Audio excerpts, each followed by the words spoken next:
Welcome to ABC campus. आज हम एक पास्ट एग्ज़ाम कर रहे हैं ऑटम 2020 का, और इसमें आईएस 36 इम्पेयरमेंट ऑफ एसेट्स की भी इम्प्लीकेशंस हैं, और आईएस 20 यानी जो गवर्नमेंट ग्रांट से रिलेटेड हमारा स्टैंडर्ड है उसकी भी इम्प्लीकेशंस हैं।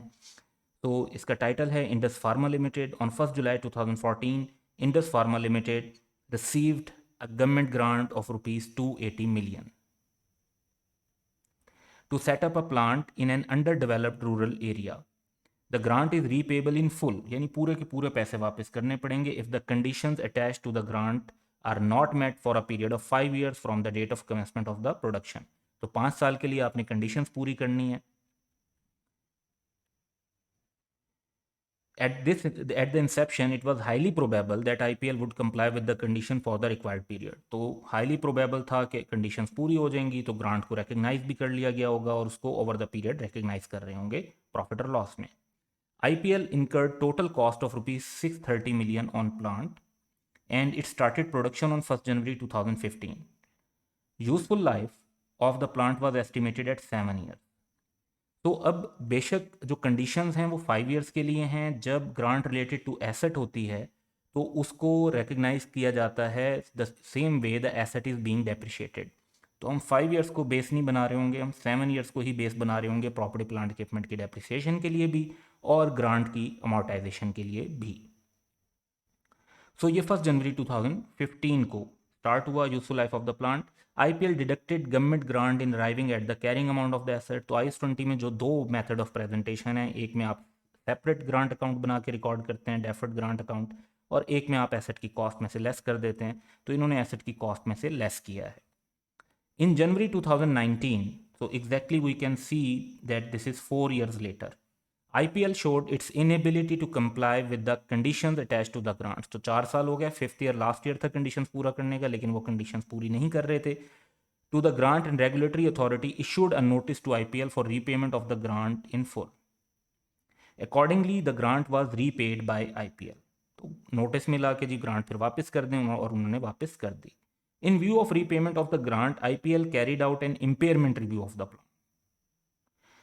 On 31st December 2019, net annual cash inflows for the remaining life of the plant have been estimated at ₹90 million and ₹80 million for 2020 and 21 respectively. सो 2019 का जो एंड है उस पर जाकर ये एनालिसिस कर रहे हैं। तो 4 साल पहले गुजरे थे, फिर जो है 1 साल और गुजर गया, और फिर नेक्स्ट 2 years जो हैं, इस तरह 7 years की लाइफ पूरी हो रही है। These cash inflows are net of annual interest. अच्छा, एनुअल इंटरेस्ट से तो नेट नहीं होने चाहिए। And maintenance cost of ₹10 million and 6 million। तो ये 10 million से तो नेट नहीं होना चाहिए, और 6 million जो है वो सही नेट किए हुए रिस्पेक्टिवली फॉर बोथ ईयर्स, यानी दोनों सालों में। ये 90 से हमारा अमाउंट 100 हो जाएगी, और ये 80 से हमारी अमाउंट 90 हो जाएगी। ये 10 को हम ऐड बैक कर देंगे। तो एप्लीकेबल डिस्काउंट रेट 12% है, तो इस बेसिस पर हम वैल्यू इन यूज़ कैलकुलेट कर सकते हैं। On the date of impairment review the existing plant can be sold in the local market for ₹160 million। ये इसकी फेयर वैल्यू है। एस्टिमेटेड कॉस्ट ऑफ डिस्पोजल 5 है, तो इससे 160 - 5 से हम fair value less cost of disposal calculate कर सकते हैं। तो क्वेश्चन की रिक्वायरमेंट ये है कि जी जर्नल एंट्रीज पास करें 31 दिसंबर 2019 के ईयर के लिए in respect of the above information. Show all necessary workings, narrations are not required. तो बेसिकली दो किस्म की ट्रांजैक्शंस हैं। पहले तो जो हमने ईयर के स्टार्ट में ग्रांट को वापस किया है उसको कवर करना है, तो वहाँ पर हम IAS 20 अप्लाई कर रहे होंगे। फिर हम डेप्रिसिएशन रिकॉर्ड करेंगे, और उसके बाद हमने इम्पेयरमेंट को कवर करना है। तो ये बेसिकली IAS 20 के मुताबिक रीपेमेंट ऑफ ग्रांट, फिर सिंपली डेप्रिसिएशन, और फिर इम्पेयरमेंट। तो ये 3 स्टेप में हमारा काम होना है। तो सबसे पहली बात तो ये कि जब आपको ग्रांट मिलती है और आपने उसे एसेट की कॉस्ट में से डिडक्ट किया होता है, तो आपने एंट्री पास की होती है कैश और बैंक डेबिट और एसेट क्रेडिट। तो जब हम ग्रांट वापस करेंगे तो हम सबसे पहले यही जो है एंट्री रिवर्स कर देंगे। सो जब आपने ग्रांट को रीपे कर दिया, तो आपने क्योंकि उसे एसेट की अमाउंट में से पहले माइनस किया हुआ था, तो अब आपने जब ग्रांट वापस की तो एसेट की वैल्यू को बढ़ा देंगे। सो हम फॉर्मेट बना लेते हैं। तो 1 जनवरी 2019 को जब आपने ग्रांट वापस की तो आप दोबारा प्लांट की कॉस्ट बढ़ा देंगे। प्लांट डेबिट 280 मिलियन से, और कैश और बैंक से जो आपने पेमेंट कर दी वो 280 मिलियन से क्रेडिट। अब अगला स्टेप ये होता है कि जब आपने प्लांट की कॉस्ट बढ़ा दी तो इतने अरसे जो आप प्लांट की कम डेप्रिसिएशन चार्ज करते आए हैं उन उस अमाउंट ऑफ ग्रांट की वजह से, क्योंकि आपने एसेट को उतने से कम कर दिया था, अब जब वो ग्रांट वापस कर दी है तो उतने सारे टाइम की डेप्रिसिएशन भी अब आपने रिकॉर्ड करनी है। लेकिन ये प्रीवियस ईयर्स में जाकर जो है वो एडजस्टमेंट करने की ज़रूरत नहीं है। आप जब रीपे करते हैं उसी टाइम पर आप ये सारा एक्सपेंस रिकॉर्ड या reversal of income basically record कर लेते हैं। सो आप यहाँ पर जो है 1 जनवरी को ही एक रिवर्सल ऑफ इनकम रिकॉर्ड करेंगे। कितना करेंगे? क्योंकि हमने जैसे डिस्कस किया था कि 7 ईयर्स की बेसिस पर ग्रांट को अमोर्टाइज किया जा रहा होगा, 5 ईयर्स की बेसिस पर नहीं, और उसमें से 4 ईयर्स गुजर चुके हैं।